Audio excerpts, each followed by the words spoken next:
राजा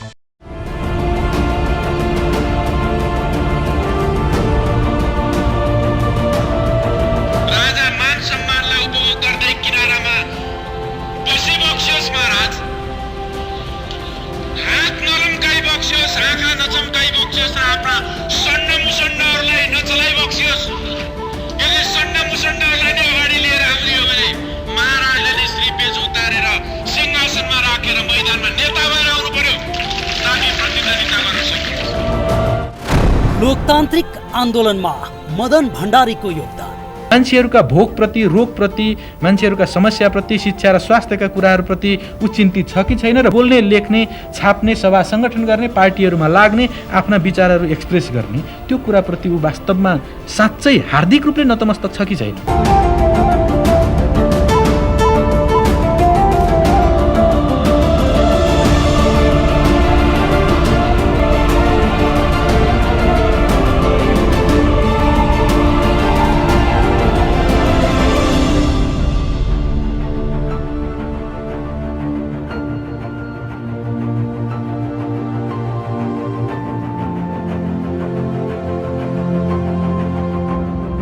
लोकतान्त्रिक आन्दोलनमा मदन भण्डारीको योगदान।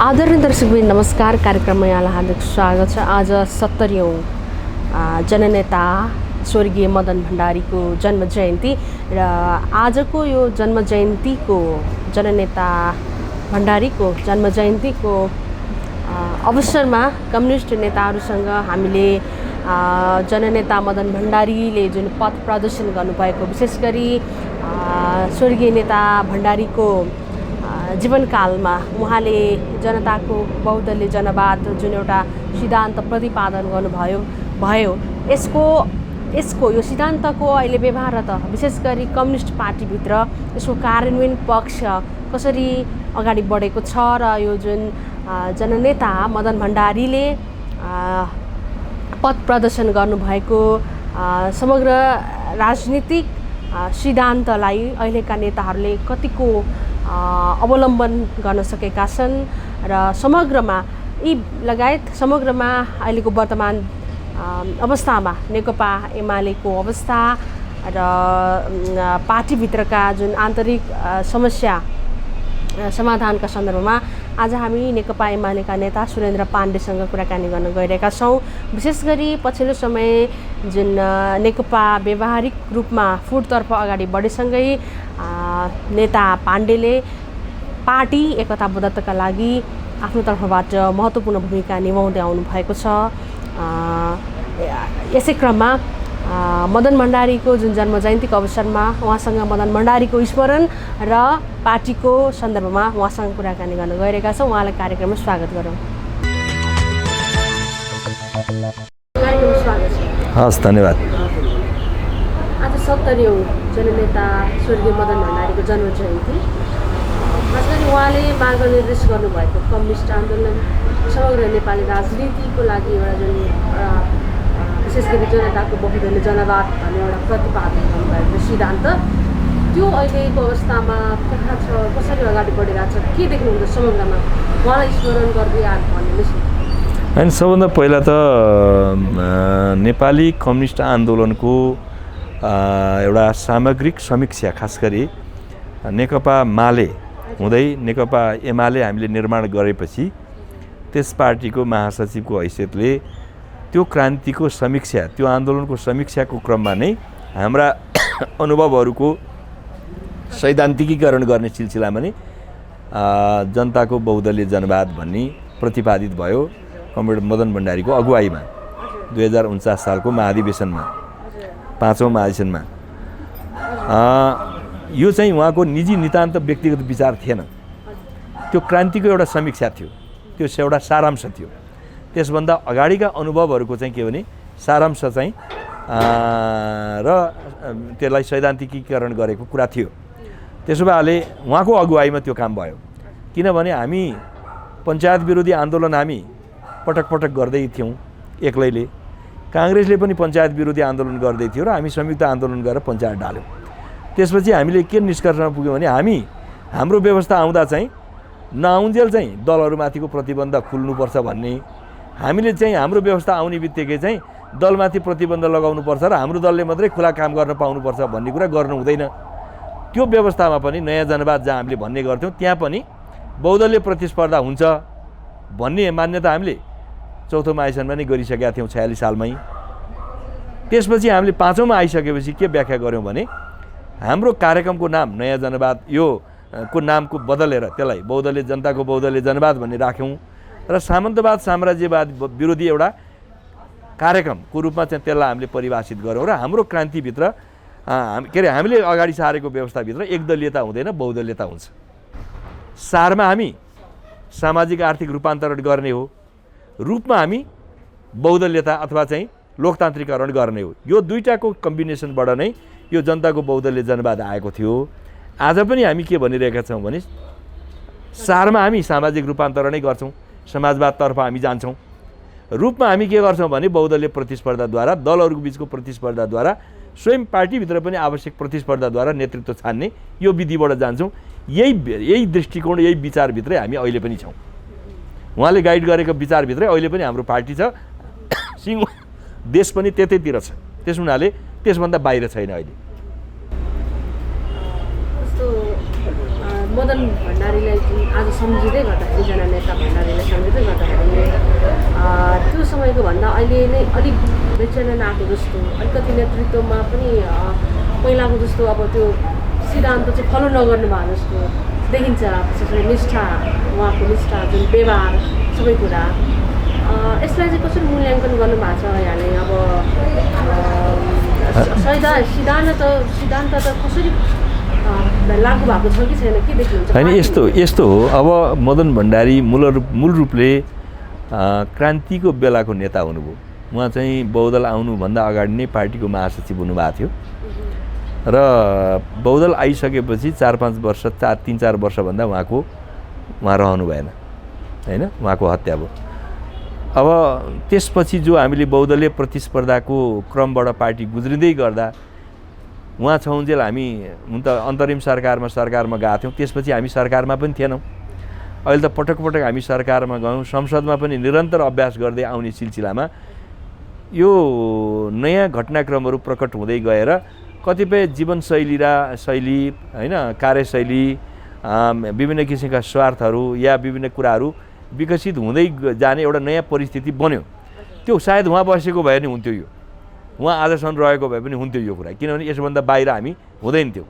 खाली कुरा के हो भने हामीले पार्टीभित्रको पार्टी सञ्चालनका विधिहरूमा पार्टीलाई एउटा अनुशासन र चाहिँ एउटा निश्चित के भने दायराबाट मात्रै पार्टी चलाउने र पार्टीभित्रका अन्तर्विरोध बाहिर जाने सन्दर्भमा केही अनुचित अभ्यासहरू केही बिचमा भएका छन् अहिले। तर त्योभन्दा बाँकी चाहिँ जो सामाजिक हिसाबले विकास हुँदै जाँदा राजनीतिक परिवर्तन पश्चात जुन नयाँ कुरा चाहिँ नयाँ समाज व्यवस्थामै पुरानो समाजभन्दा त रूपान्तरित भएर नयाँ ठाउँमा हामी पुगेका छौँ। अनि नयाँ समाजमा निरन्तर रूपान्तरण र फेरबदल आइरहेछ। त्यो फेरबदल आएका कुराहरूले गर्दाखेरिमा अनि पुरानो कुरा चाहिँ सही हो र अहिलेको कुरा चाहिँ गलत हो। जस्तो हाम्रो आमाहरूले चाहिँ सासूको खुट्टा ढोग्नु चाहिँ ठिक हो, किन त्यही सिकेका थियो नि। अहिलेका चाहिँ बुहारीहरू यसो गर्दैनन्, हात ढोग्छन् त सके नमस्कार गर्छन्। यो चाहिँ के भने उच्छृङ्खल भए, उताउलो भए भनेर बुझिया जस्तो पनि हुन्छ कहिलेकाहीँ। किनभने समयले ल्याएको चेन्जलाई चाहिँ लाई पनि कतिपयले के भन्छ भने यो त कतै बेठिक पो भएछ कि। त्यस हुनाले सबै कुरा चाहिँ के भने उच्छृङ्खलतिरै गएको, बिग्रिएको, भत्किएको होइन। यो समयको एउटा आवश्यकता पनि हो। कति कुरा चाहिँ हिजोभन्दा अनुशासनको क्षेत्रमा या विभिन्न क्षेत्रमा बिग्रिए, भत्किए या कमजोरी भयो, यसो नगरे भए चाहिँ अझ राम्रो हुन्थ्यो कि भन्ने छलफल गर्नुपर्छ, त्यसलाई करेक्सन पनि गर्नुपर्छ। तर कतिपय चाहिँ जो स्वतः विकसित हुँदै आएको चाहिँ सामाजिक प्रवृत्तिलाई इन्कार गरेर यो त बिग्रिया हो भनेर बुझ्नु हुँदैन। यो प्रगति पनि हो, किन समाज त निरन्तर प्रगतिको उसमा छ। सामाजिक रूपले हिजो जति गरिब मान्छे थिए हिजोको भन्दा गरिबी आज घट्या छ। मध्यमवर्गीयहरूको सङ्ख्या बढेर गएको छ। एउटा मान्छे मात्रै धनी भएको होइन, धनीहरूको लेयर पनि बढेर गएको छ। हाम्रो अर्थतन्त्र र सामाजिक एउटा चाहिँ के भने समाजका वर्गहरूमा पनि नयाँ फेरबदलहरू आएका छन्। विभिन्न किसिमको विज्ञान प्रविधि र सूचना सञ्चारको क्षेत्रमा ठुल्ठुला क्रान्ति र परिवर्तन भएको छ हाम्रै यहाँ पनि। यो सबै कुराले ल्याउने परिवर्तन के हो भन्ने कुरालाई विश्लेषण नगर्ने मान्छेहरूलाई के लाग्छ भने यो जम्मै उशृङ्खल भएको बिग्रेको भत्केको मात्रै देख्छन्। होइन, यो प्रगतिमा छौँ हामी। पार्टीको सन्दर्भमा पनि कतिपय मान्छेलाई त्यस्तो लाग्छ हिजोकै जस्तो ठ्याक्क चाहिँ के भने चाहिँ भित्री कमिटीको कुरा गर्ने कमरेडरले कान फुक्या भरमा चाहिँ हिँड्ने त्यस्तो गरे भए ठिक हुन्थ्यो भन्ने त्यो पुरानो समयमा शिक्षित भएका चाहिँ नेताहरू कार्यकर्तालाई त्यो अहिले नै त्यही कुरा आवश्यक थियो। त्योभन्दा बढी अहिलेका मान्छे उशृङ्खल भए यो कुरा लागेको छ। तर कतिपय कुरा समयको आवश्यकता हो, समयले ल्याएको विकास हो, यसलाई हामी इन्कार गर्नु हुँदैन, यसलाई उपयोग गर्ने पनि गर्नु पर्यो। अझ यसलाई यसमा रहेका केही विकृति छ भने त्यसलाई हटाउनु पनि पर्यो, यसलाई परिष्कृत गर्नु पर्यो। योभन्दा अझ कसरी राम्रो हुनसक्छ भन्ने छलफल गर्न सकिन्छ। तर पुरानै ठाउँमा अड्केर बस्नु हुँदैन थियो। बसेको भए प्रगति पनि हुँदैन थियो। त्यसलाई मैले यो के अरे भने सबै नकारात्मक मात्रै भएका छन् भन्ने म ठान्दिनँ। सकारात्मक चेन्ज भएका छन्, तर त्यो सकारात्मक चेन्ज सँगसँगै केही नकारात्मक कुराहरू पनि हाम्रो सामु प्रकट भएको छन्। त्यसलाई हटाउने, त्यसलाई बदल्ने, त्यसलाई चाहिँ रोक्ने त्यो काम गर्नुपर्छ। जननेता भण्डारीलाई चाहिँ एसियाको एउटा कार्ल मार्क्स विश्वमा पनि एउटा छाप परेको थियो। र जब 3 वर्ष अगाडि नेकपा थियो त्यो बेला पनि अन्तर्राष्ट्रिय समुदायले नेपालको कम्युनिस्ट आन्दोलनमा ध्यान खिचेको थियो, चासो बढेको थियो। अब अहिलेको अवस्थामा चाहिँ विश्व समुदायले नेपालको कम्युनिस्ट आन्दोलनलाई कसरी हेरिरहेको छ, जबकि विश्वमा यो अलिक भित्र भएर गएको अवस्था होइन। यो पनि हामीले कसैलाई बढाएर पनि भन्नु हुन्न, घटाएर पनि भन्नु हुँदैन। होइन, अब एसियाका कार्ल मार्क्स भन्ने एउटा कन्टेक्स्टमा कुनै एउटा पत्रिकाले लेख्यो, त्यही रूपलाई हामीले बुझ्नु पनि हुँदैन। साँच्चै उहाँ कार्ल मार्क्सकै हुनुहुन्थ्यो त? त्यस्तो पनि होइन। दोस्रो चाहिँ के हो भने त्यस बेला विश्वव्यापी रूपमा कम्युनिस्ट आन्दोलन असफल भइरहेको, कमजोर भइरहेको, विघटित भइरहेको, टुटफुट भइरहेको या कमजोर भएको कुरालाई हेरेर नेपालमा चाहिँ कम्युनिस्टहरू चाहिँ सोभियत सङ्घ पतन भएको बेलामा पनि यहाँ चाहिँ जित्नु, यहाँ चाहिँ एउटा ठुलो प्रतिपक्षी शक्ति, कहिले जित्ने शक्ति बनाउनु, यो उनीहरूको लागि कल्पनाको कुरा थियो। खास गरी बुर्जुवा पुँजीवादीहरूको लागि, शक्तिहरूको लागि हो। त्यो मानेमा उहाँलाई प्रशंसा गरे। होइन, अहिले पनि हामीले के कुरा ख्याल गर्नुपर्छ भन्दा अहिले जो समस्याहरू आइरहेका छन् पार्टीभित्र, खास गरी नेकपा बन्नु, नेकपा फेरि विभाजित हुनु, अहिलेको नेकपा एमाले भित्रको झगडा हुनु, अनि बहुमतको सरकार चाहिँ नरहनु जस्ता कुराले कतै हिजो त्यो पुँजीवादीहरूले अरू देशका चाहिँ प्रतिगामी पुँजीवादी शक्तिहरूले कम्युनिस्ट व्यवस्थालाई, कम्युनिस्ट पार्टीलाई कमजोर पार्नको लागि गरेका प्रयासहरू त्यो त जारी छन्। यहाँ पनि कतै हामी चाहिँ हाम्रो पनि नौबत त्यही आइलाग्छ कि हामी पनि त्यही भविष्यमा हिँड्ने हो कि त्यही बाटोमा हिँड्ने हो कि भनेर हामी सतर्क हुनुपर्ने पक्ष हो। हामी हौसिएर अलिकति भएको बेलामा हामी चाहिँ सारा संसारकै सबभन्दा नायक हामी हो भन्न पनि हुँदैन।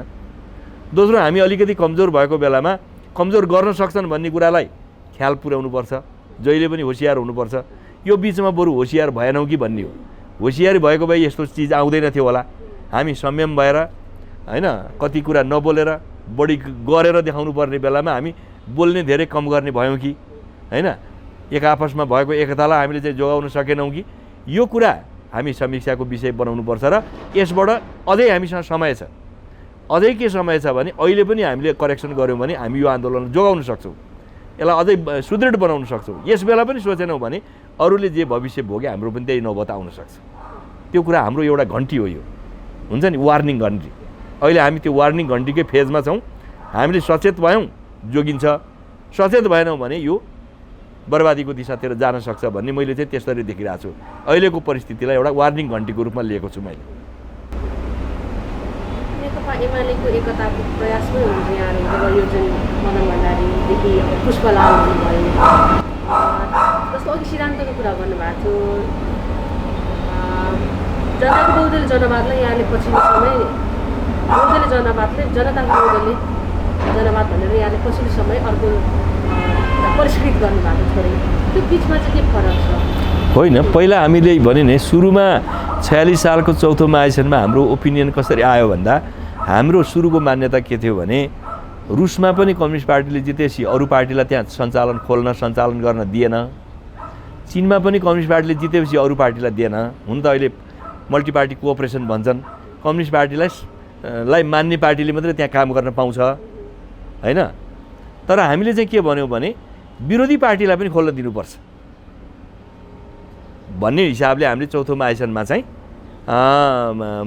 बहुदलीय के अरे नयाँ जनवादीभित्र बहुदलीयता हुन्छ भन्यौँ। तर त्यसलाई अगाडि बढाएर यदि हामी बहुदलीय कुरा गर्ने हो भने नामै हाम्रो किन नबनाउने? नयाँ जनवाद भन्नाले चीनमा चाहिँ एकदलीय व्यवस्था भन्ने अर्थ गन्दा आउँछ। त्यसो भए जनताको बहुदलीय जनवाद चाहिँ नामै चाहिँ बहुदलीय भएपछि बहुदलीयताको कुरा चाहिँ यसै प्रमाणित हुन्छ भएर यो नाम चाहिँ आएको। अब यसलाई पछि हामीले के गर्यौँ भने अहिले मात्रै होइन, यो नयाँ जनवाद यो सामन्तवाद अथवा साम्राज्यवाद विरोधी चरणको मात्रै होइन, अब समाजवाद ल्याउनको लागि पनि बहुदलीय प्रतिस्पर्धाबाट हामी जान सक्छौँ भन्ने हिसाबले यसलाई हामीले दीर्घकालीन एउटा चाहिँ परसम्म जान सक्ने योजनाको वास्तवमा भन्नुहुन्छ नि मदन भण्डारीले चाहिँ सामन्तवाद नफालेसम्मको लागि मात्रै हो भनेर ल्याउनु भएको थियो। तर अहिले हामीले के भन्यौँ भने समाजवादमा जाँदा पनि बहुदलीय प्रतिस्पर्धा गर्छौँ भनिरहेको छौँ। त्यस हुनाले यसलाई हामीले परिष्कृत गऱ्यौँ, अझै त्यसलाई परिमार्जित गऱ्यौँ, अझ निरन्तरताको रूपमा ल्याएका छौँ। यो चाहिँ पछिल्लो समयमा अझ गरेको विकास हो। अहिलेको अवस्थामा कानुनी रूपमा मात्रै जस्तो देखिन्छ, जस्तो अलिकति विभाजन उन्मुख जस्तो देखिन्छ यसो बाहिरबाट हेर्दाखेरि चाहिँ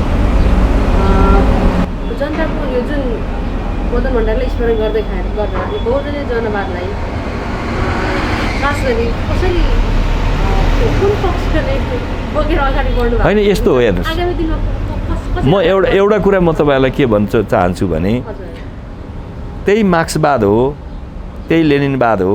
कुनै बेलामा युरोपमा त्यसले सारा मान्छेलाई क्रान्तिमा चाहिँ जुरुक उठायो, तर आज क्रान्तिको त्यही मार्क्सवादले त्यसलाई त्यहाँका मान्छेलाई उठाउँदैन।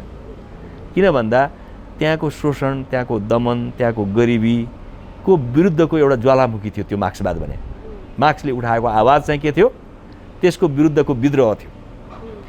त्यो जब त्यसलाई जनताका त्यो वस्तुगत अवस्था जनताले जुन भोगेको कुरा थियो त्यसको विरुद्धमा उठाएको चाहिँ एउटा आवाज विद्रोह भएको हुनाले सारा मान्छे त्यसको पछि लागे।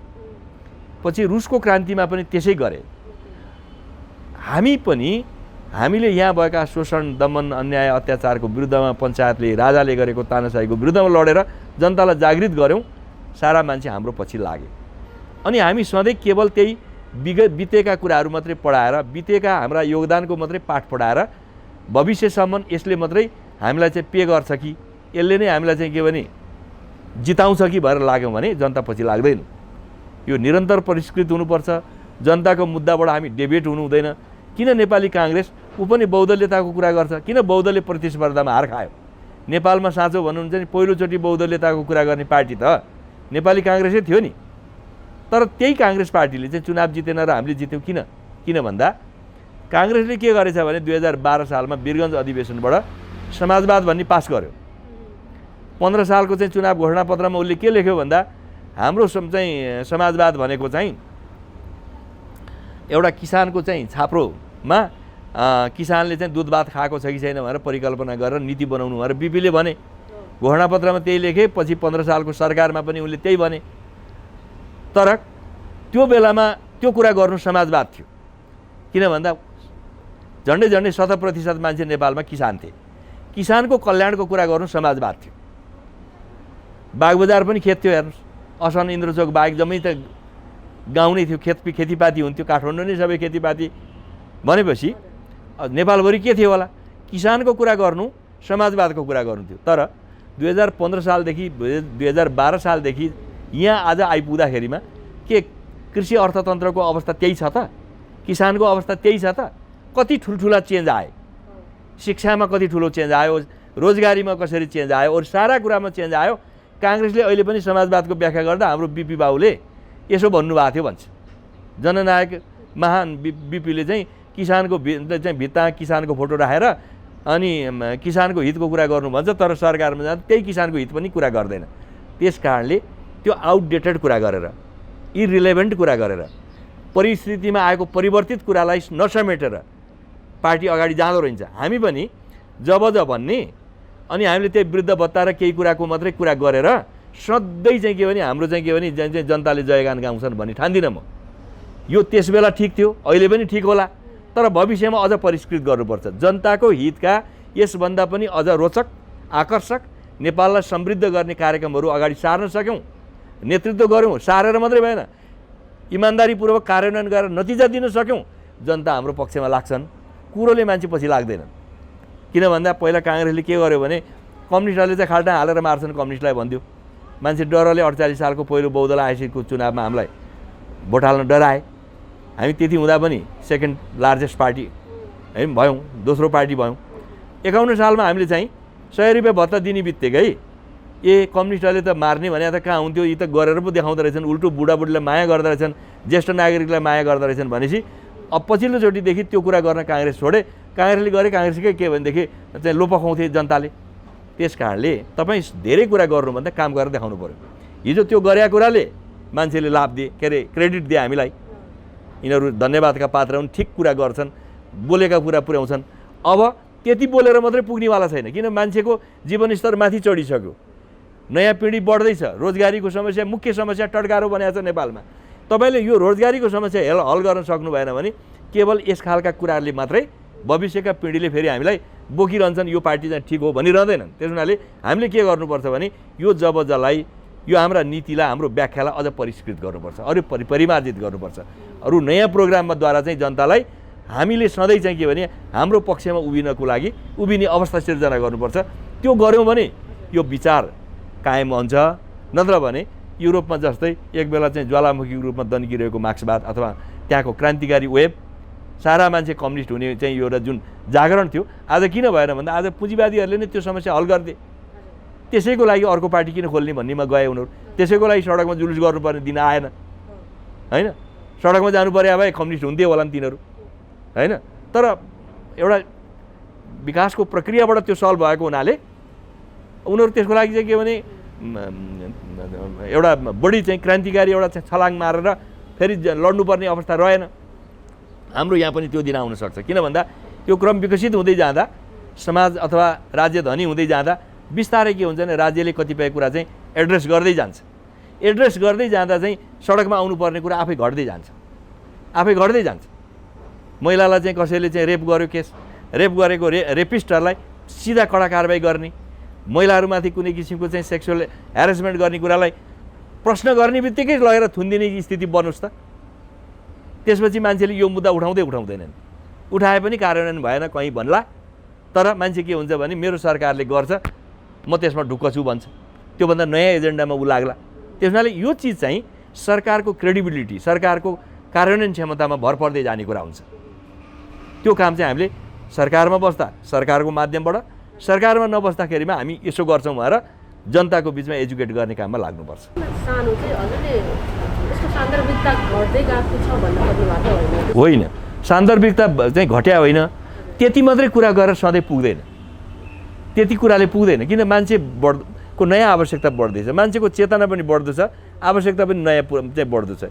हिजोका कतिपय कुरा थिए, हिजो त्यही समस्या ठुलो थियो, आज त्यो समस्याभन्दा माथि उठिसक्यो जनता। जस्तो मान्नुहोस् न, एक बेलामा हामी सानो केटाकेटी हुँदाखेरिमा गाउँघरमा मान्छे जडौरी माग्थे, अर्का लुगा चाहिँ सापट्टि माग्थे, लुगा लाउन पनि पाउँदैन थियो मान्छेले होइन। कसैको बिहे भयो भने कसैलाई बोलाउनै पर्दैन थियो, सारा मान्छे गाउँमा चाहिँ के भने बारीको पाटा जम्मा भएर चाहिँ भोज खान लाग्थे। आज मान्छे नबोलाइकन जाँदैन, जान्छ भोज खान गाउँमै पनि बोलाएको ठाउँमा जान्छ, नभए जाँदैन। या अर्काले दिएको चाहिँ के भने लुगा, पुरानो लुगा लाउँदैन। अब त्यो लेभलभन्दा एउटा बेसिक लेभलबाट मान्छे माथि उठिसक्यो भनेपछि अब त्यो पुरानो कुरा गरेर अब हुन्छ, हुँदैन नि। आजका मान्छेले अब त्यहाँबाट माथि उठेको त्यो गरिबीको एउटा लेयरबाट माथि उठेको मान्छेलाई के चाहिएको छ आज? ऊ फेरि आवश्यकताभन्दा उसको चाहिँ के भने आवश्यकता सबै पुरा भएको त होइन, नयाँ आवश्यकता जन्मिया छ नि। त्यो नयाँ आवश्यकता तपाईँले बुझेर एड्रेस गर्नुहोस्, सम्बोधन गर्नुहोस्, तपाईँसँग खुसी हुन्छ। अनि त्यो नयाँ आवश्यकता तपाईँले बुझ्ने चेष्टा गर्नु भएन या बुझेर पनि त्यसलाई कार्यान्वयन गर्नु भएन भने त्यो मान्छे तपाईँसँग बस्दैन। उसलाई त नयाँ चाहिएको छ, नयाँ तपाईँ गर्नु न पुरानो कुरा मात्रै बहान गरेर बस्नुहुन्छ, अनि कोही त बस्दैन नि तपाईँ हामीसँग। त्यस कारणले हामी निरन्तर गतिमा हेर्नु पर्यो यो कुरालाई, निरन्तर विकासको एउटा चाहिँ प्रक्रियामा हेर्नु पर्यो। हर बार चाहिँ के भने मान्छे विकास गरिरहेको छ, मान्छे चेन्जिङ छ, परिवर्तितशील प्राणी हो यो। मान्छेलाई सञ्चालन गर्नुभन्दा गाह्रो कुरा संसारमा केही पनि छैन। त्यस हुनाले मान्छे त नयाँ कुरा खोजिरहन्छ नि। एउटा कुरा त कसैले प्राप्त गर्यो, एउटा कुरा कसैले दिलाइदियो भनेर सधैँ उसको दास हुँदैन। ऊ एक बेला उसले धन्यवाद देला, उसलाई नयाँ आवश्यकता फेरि अर्को चिज पर्छ, उसले त्यो कुरा जसले पुरा गरिदिन्छ उसकै पछि लाग्छ। त्यो गरेन भने हिजो मैले गरिदिएको थिएँ त्यो त मेरै हुन्छ भनेर बसेर कसैले बस्छ भने त्यो गलत हुन्छ, ऊ त्यहाँ बसिरहँदैन। त्यस कारणले पनि यो निरन्तर यसलाई परिमार्जन, परिष्कृत, आफूलाई पनि परिष्कृत गर्ने, नयाँ अपडेट गर्ने, नयाँ उचाइमा जाने, यो क्रम जसले गर्दछ त्यो त्यसको भविष्य उन्नत भइरहन्छ, उज्यालो रहिरहन्छ। जसले आफूलाई अपडेट गर्दैन उही पुरानो कुरा गरेर बस्छ भने त्यस्तो शक्ति, त्यस्तो व्यक्ति, त्यस्तो विचार सबै के हुन्छ भने असान्दर्भिक भएर जान्छ, कमजोर भएर जान्छ। त्यसलाई मान्छेले चाहिँ पालना गर्दैनन्, बोक्दैनन्, सुन्छन्, उडाइदिन्छन्। आधिकारिकताकै दाबीकै जस्तो बहुदलीय जनवादको कुरा गरिरहँदाखेरि पार्टीको आधिकारिकताको दाबी सबैले आफ्नो पक्षले गर्नुहुँदा हुँदै सर्वोच्च अदालतले फागुन 23 गते अन्तिम निर्णय गर्यो। त्यसपछि भने नेकपा एमालेमा चाहिँ विशेष गरी विभिन्न व्यावहारिक समस्याहरू देखिरहेका छन्। अहिलेको अवस्थामा चाहिँ वरिष्ठ नेता माधव कुमार नेपाल र उता पार्टी अध्यक्ष केपी शर्मा ओली दलको हिसाबले चाहिँ कस्तो अवस्थामा हुनुहुन्छ? दुवैजनालाई कस्तो देख्नुहुन्छ? होइन, अहिले हामीभित्र विवाद जारी नै छ।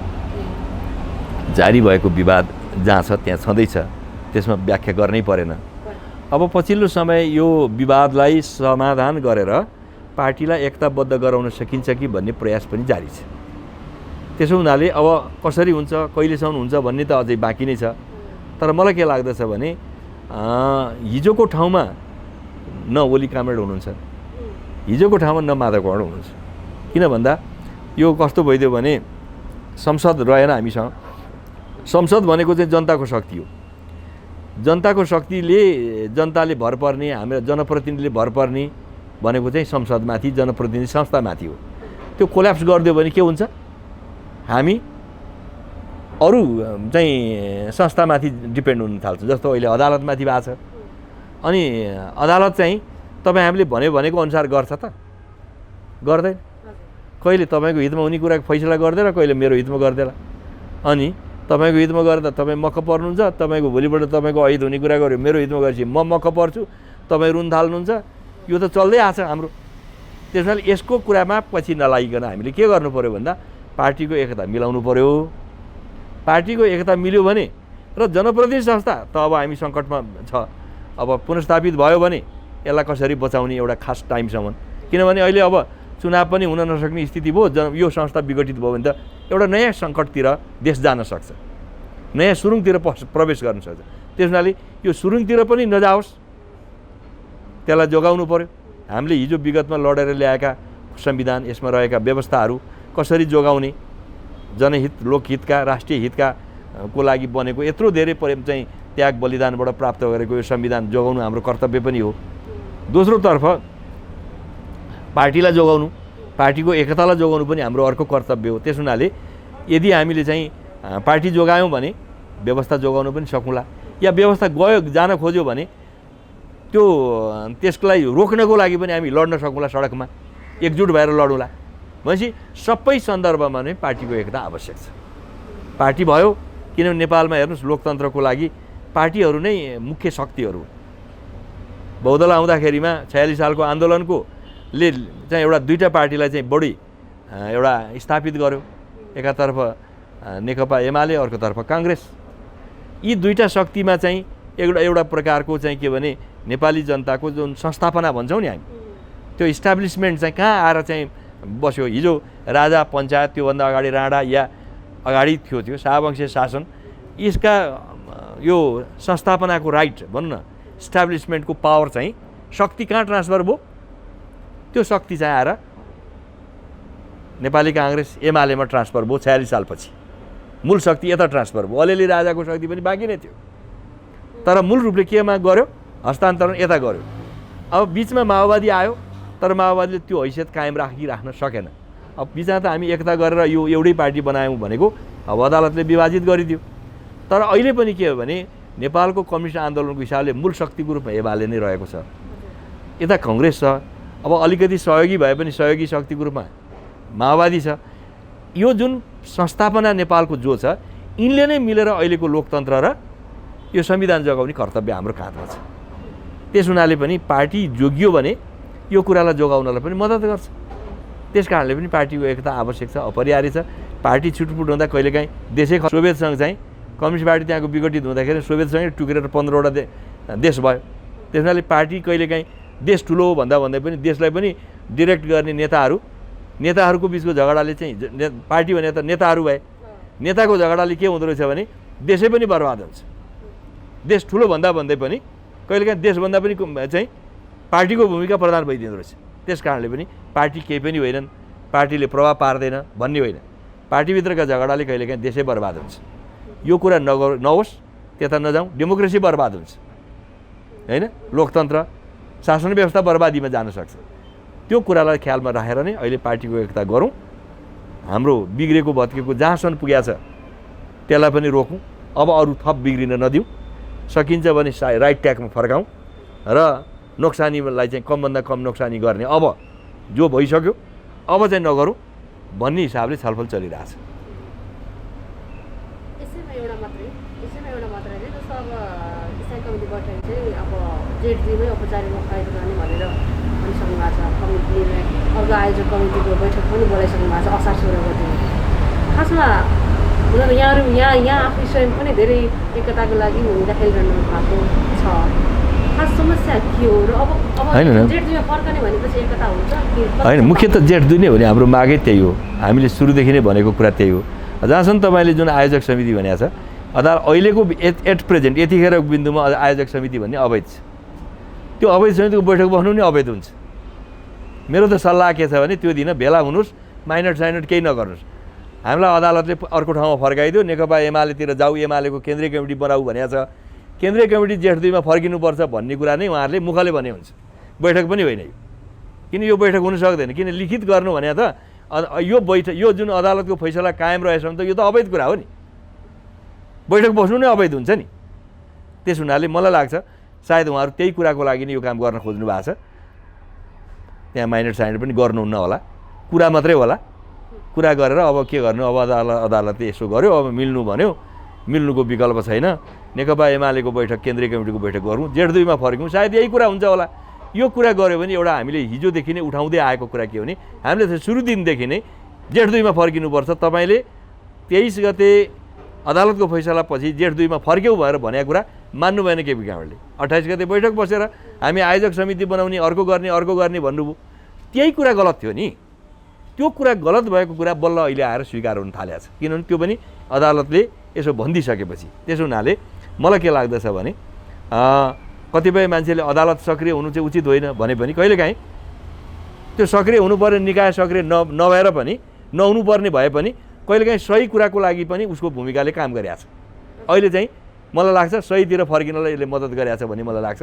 त्यस हुनाले कहिलेकाहीँ यस्तो आवश्यक पनि होला, आवश्यक पर्ला, गर्नु पर्ला भन्ने देखिन्छ। तर जे भए पनि अब जेठ-2मा फर्केपछि नयाँ परिस्थिति बन्छ, एकताको एउटा वातावरण त बनिहाल्छ नि। अहिलेसम्म हेर्दा मैले देखाएको छैन विभाजन हुने, मैले देख्दिनँ। हुन्छ, आज 70औं जननेता मदन भण्डारीलाई हामीले सम्झिरहेको छौँ।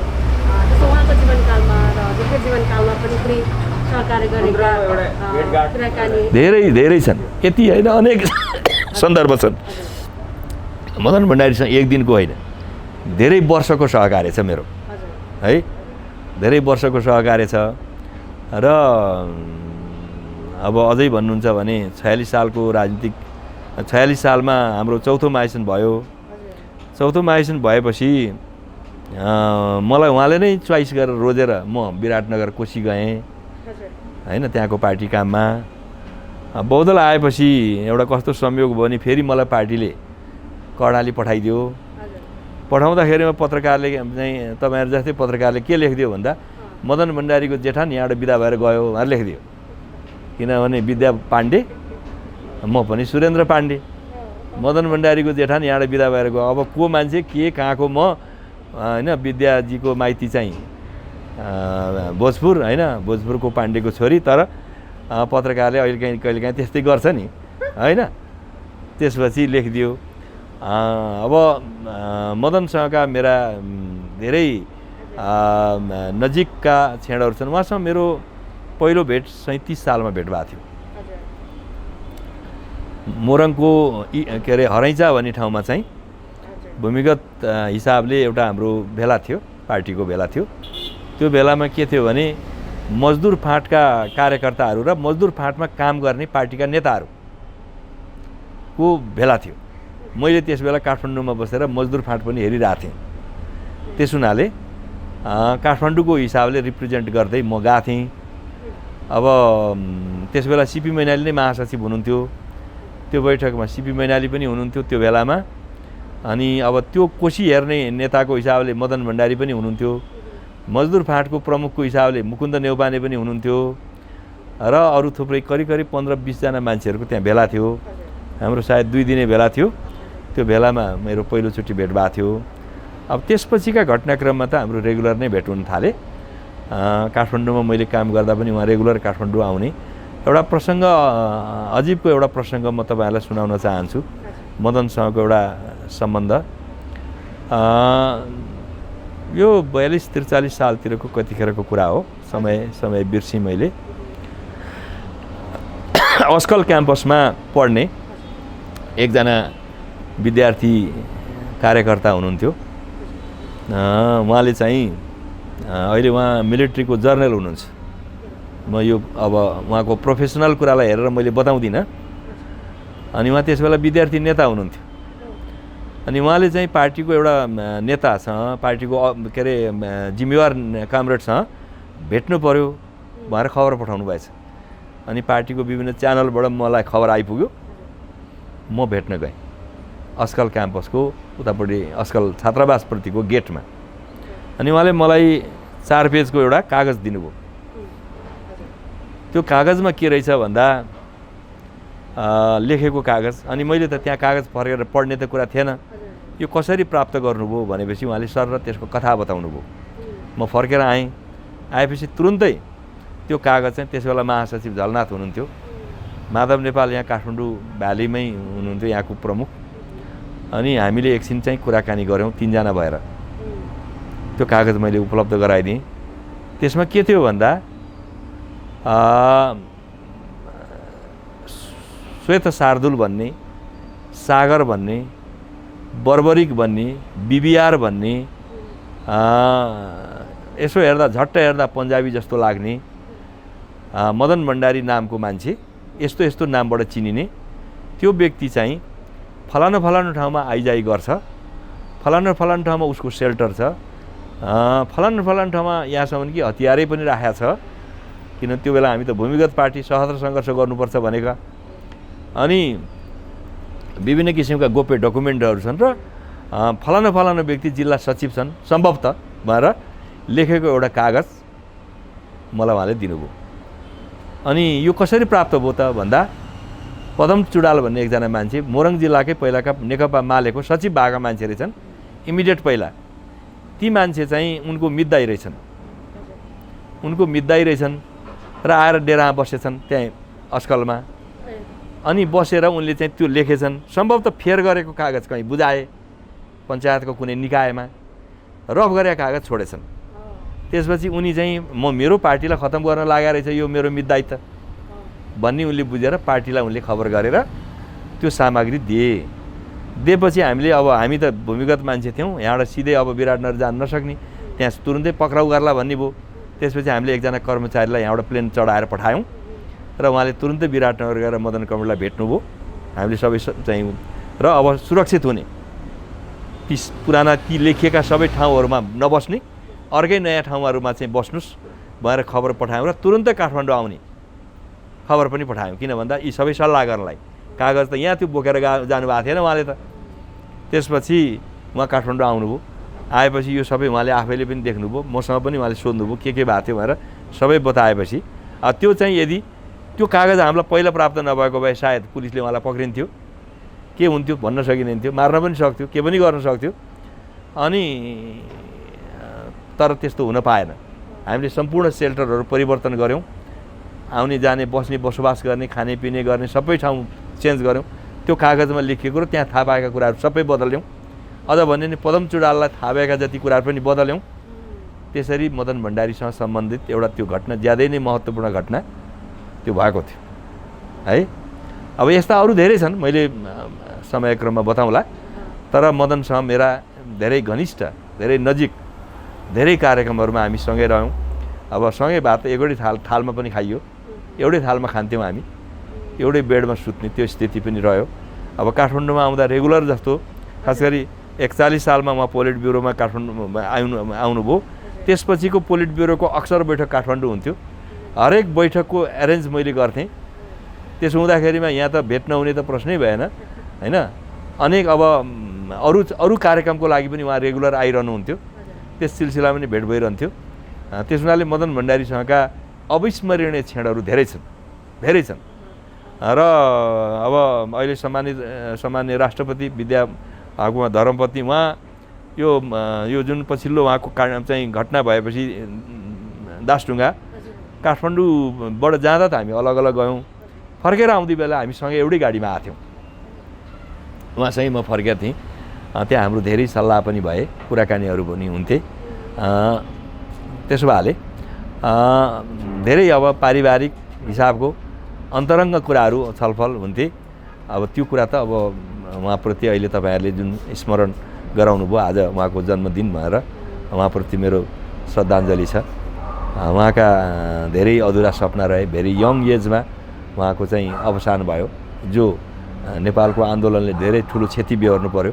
41 वर्षको उमेरमा त उहाँको मृत्यु नै भयो। 38 वर्षमै उहाँ महासचिव भइसक्नु भएको थियो। राम्रो क्षमता भएको नेपालको एउटा चाहिँ नेता हामीले गुमाउनु पर्यो होइन। उहाँको जे देख्नु पर्थ्यो देख्ने समयभन्दा अगाडि नै हामीले गुमाउनु पर्यो कि। भर्खर सार्वजनिक हुनुभएको थियो नि, भूमिगतबाट खुला भएको त 3-4 वर्ष मात्रै भयो। बाँकी कुरा त हामीले अझै बाँकी नै थियो देख्न, उहाँको क्षमताको प्रस्फुटन हुन बाँकी नै थियो। त्यो नदेख्दै हामीले चाहिँ के भने उहाँलाई चाहिँ गुमाउनु पर्यो। त्यस मानेमा हामी धेरै अब यो आन्दोलनले पनि क्षति बेहोरेको छ, नोक्सान भएको छ र मैले त झन् मेरो एउटा नेता, मेरो चाहिँ कमरेड, सहयोद्धा साथी होइन, हामी एउटै कमिटीमा बसेर पनि काम गऱ्यौँ लामो समय। विभिन्न रूपले चाहिँ के भने अन्तरङ्ग कुराहरू भएका छन्। उहाँलाई म नजिकबाट चिन्छु, के खाने रुचि थियो, कस्ता थिए, हानी बानी कस्ता थिएदेखि लिएर धेरै कुरा म जान्दछु। हामी सँगै भन्न त्यसरी नै आयौँ। त्यस हुनाले पनि उहाँप्रति एउटा अपार श्रद्धा छ। तपाईँहरूलाई आज चाहिँ म आजको दिन उहाँलाई श्रद्धाञ्जली सम्मान पनि व्यक्त गर्न चाहन्छु। उहाँको व्यक्तित्वबाट अहिले पनि सिक्नुपर्ने केही छन् भने उहाँको होइन, खास गरी उहाँको 2-3टा कुरा चाहिँ उहाँको सिक्न लायक कुरा के थियो भने, पहिलो उहाँ अध्ययनशील हुनुहुन्थ्यो। दोस्रो उहाँको अध्ययन गर्ने तरिका चाहिँ के थियो भने सृजनात्मक थियो। किताब त जम्मैले पढ्छन्, त पढेर के निष्कर्ष निकाल्ने भन्ने कुरा चाहिँ फरक कुरा हुन्छ। उही कुरा अल्बर्ट आइन्स्टाइनले भन्थे क्या, म उही किताब उही कुरा पढ्छु, पटक पटक दोहोऱ्याएर पढ्छु, तर पुरानो निष्कर्ष होइन कि नयाँ निष्कर्ष निकाल्नको लागि। मान्छेले उही पढेर उही निष्कर्ष निकाल्नु त केही अर्थ भएन। नयाँ निष्कर्ष निक्ल्यो भने नै नयाँ चिज त दुनियाँ अगाडि बढ्छ नि। मदन भण्डारीको पठनमा के थियो भने उहाँ चाहिँ त्यसलाई सृजनशील रूपले चाहिँ व्याख्या गर्नुहुन्थ्यो, आफ्नो कन्टेक्स्टमा, आफ्नो देशको सन्दर्भमा। त्यो उहाँको अध्ययन गर्ने कुराहरू राम्रो थियो। दोस्रो उहाँको लेखन राम्रो थियो। तेस्रो उहाँको भाषण राम्रो थियो, वक्तित्व पनि उहाँको त्यत्तिकै राम्रो थियो। तर त्यही रूपमा सङ्गठनको क्षमता चाहिँ त्यति रूपमा थिएन। फेरि हुन्छ नि, मान्छेका लिमिटेसन हुन्छ नि। सङ्गठन गर्ने कुरामा केही कमजोरीहरू थिए, तर लेखनमा, भाषणमा, उहाँको के अरे अध्ययनमा, तर्कशीलतामा उहाँको त्यो अद्वितीय क्षमता थियो। तार्किकता क्या, जस्तो एकचोटि उहाँसँग के कुरा भएको थियो भने, अब मैले त्यस बेला त्यति धेरै गहिरो गरी बुझ्न सकिनँ। हामीले चौथो महाधिवेशन गर्ने भएर निर्णय गरेका थियौँ। यो 42-43 सालतिरको कुरा हो। त्यही बेलामा चाहिँ यहाँ चाहिँ रङ्गशाला काण्ड भयो। रङ्गशालामा चाहिँ 69-70 जना मान्छे बिते। त्यसपछि हामीले त्यहाँबाट चाहिँ ठुलो आन्दोलन सुरु गऱ्यौँ। त्यस बेलाको माले हामीले विद्यार्थी सारा सङ्गठनहरूलाई लिएर गरौँ, यहीँबाट पञ्चायत ढाल्ने भएर। अनि त्यही बिचमा चाहिँ मदन भण्डारीसँग भेट भयो, उहाँ आउनुभएको थियो।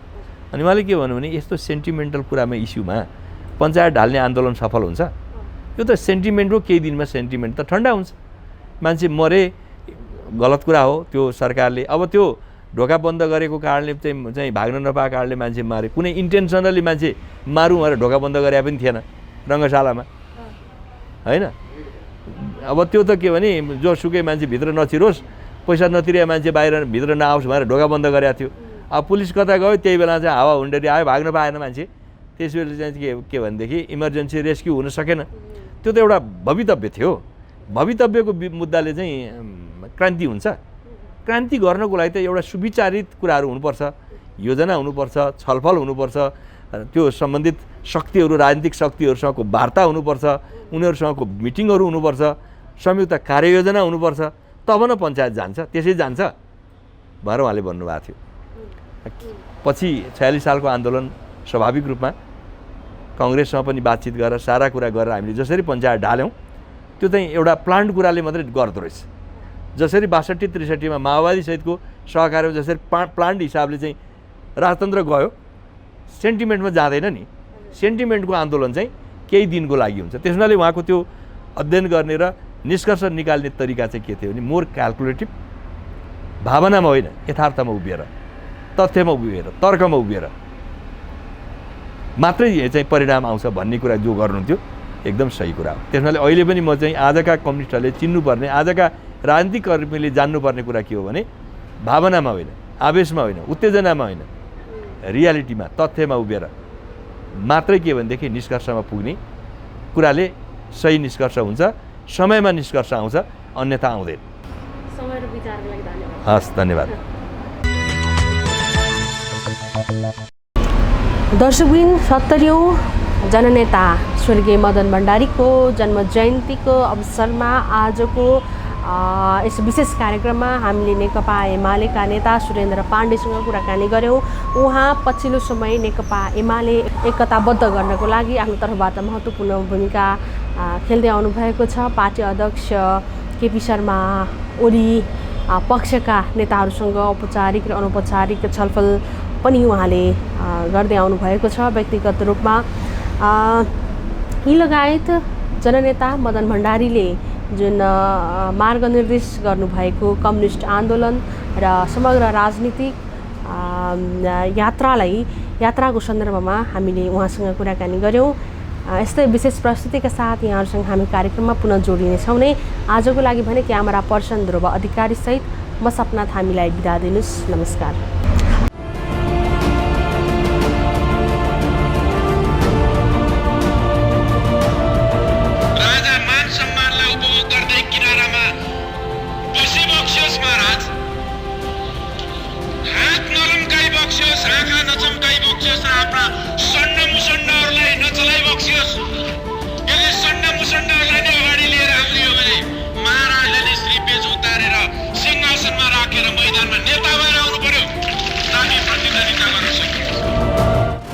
लोकतान्त्रिक आन्दोलनमा मदन भण्डारीको योगदान। मान्छेहरूका भोकप्रति, रोगप्रति, मान्छेहरूका समस्याप्रति, शिक्षा र स्वास्थ्यका कुराहरूप्रति ऊ चिन्तित छ कि छैन र बोल्ने, लेख्ने, छाप्ने, सभा सङ्गठन गर्ने, पार्टीहरूमा लाग्ने, आफ्ना विचारहरू एक्सप्रेस गर्ने त्यो कुराप्रति ऊ वास्तवमा साँच्चै हार्दिक रूपले नतमस्तक छ कि छैन।